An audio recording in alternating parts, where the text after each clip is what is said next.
Joining us now is Director General at the Balitag Center for Diplomacy and Strategic Studies, Professor Bola Akinterinwa. Professor Akinterinwa, thank you so much for joining us at this time. Thank you. So perhaps we should begin with your reaction to the news of the hour, which is the demise of the Burundi president, Pierre Nkurunziza.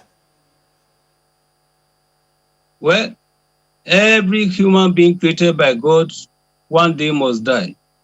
I wish him, he rests in peace. Second point is that his demise has the potential to pave way for a rethinking about the position of Burundi vis-a-vis the International Criminal Court. Burundi was the first African country to opt out of the agreement done with the organization. Another point is to say that, well, his demise will also give room, at least for his successor, to put an end to the idea of this sit-tight, governance in Africa. So I think that there are many issues involved, even though his successor is supposed to be an ally of his. But the beauty of the fact now is that the whole world will now know that political governance is characterized by transience. So nobody should stay in power without thinking of the time he will opt out, either by resignation, tenure comes to an end, or death. May his soul rest in peace. And may his soul rest in peace. As we switch over to North and South Korea and the rift between them, and the reason for North Korea cutting off communication with the South, this takes us back another 10 years. So tell us, why do you think the North is doing this? Well, I think 4 reasons can be quickly adduced.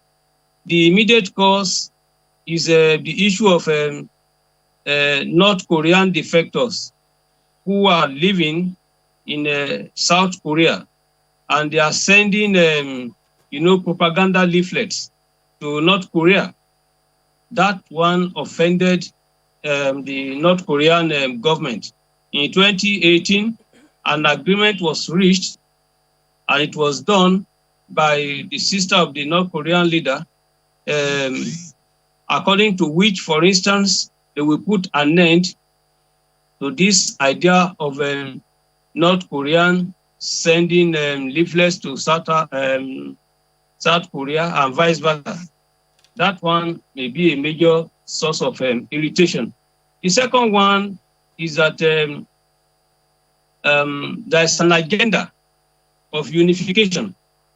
North Korea, South Korea, putting an end to their disunity. In this case, you know that in the Blue House in South Korea, they even have a whole agency dealing with the questions of unity. But with this development, there is a threat to that. That also angers North Korea. Thirdly, you will recall that Korea used to be the one country before the war.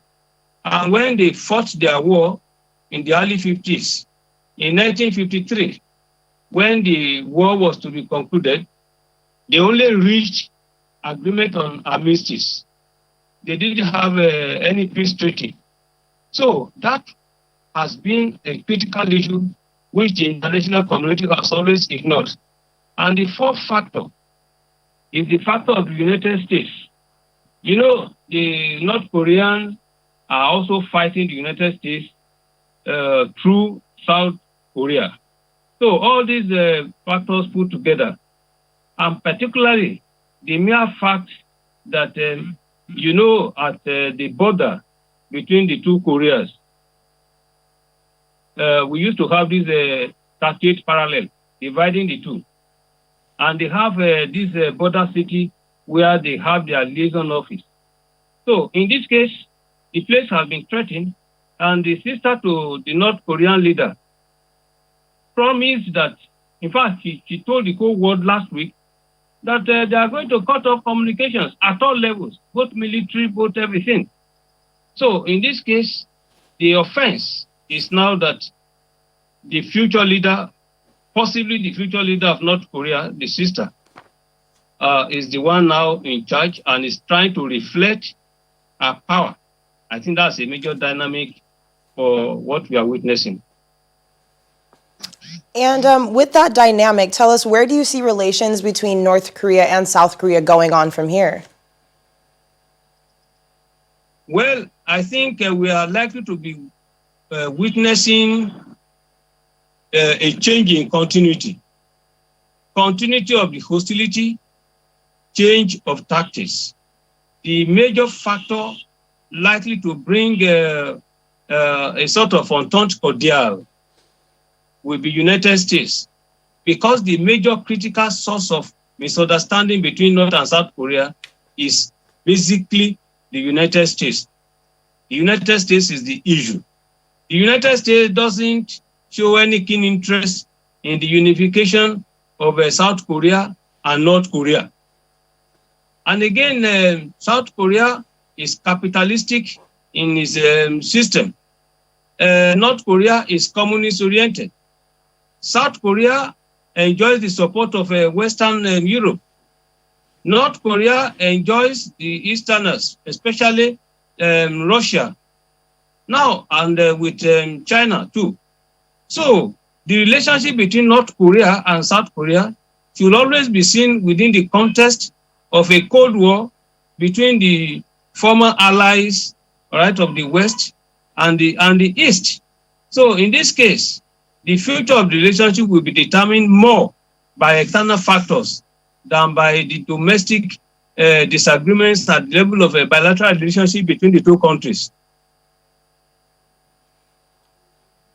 All right, well, thank you so much again for joining us, Professor Akinterinwa. Thank you. It's kind of you.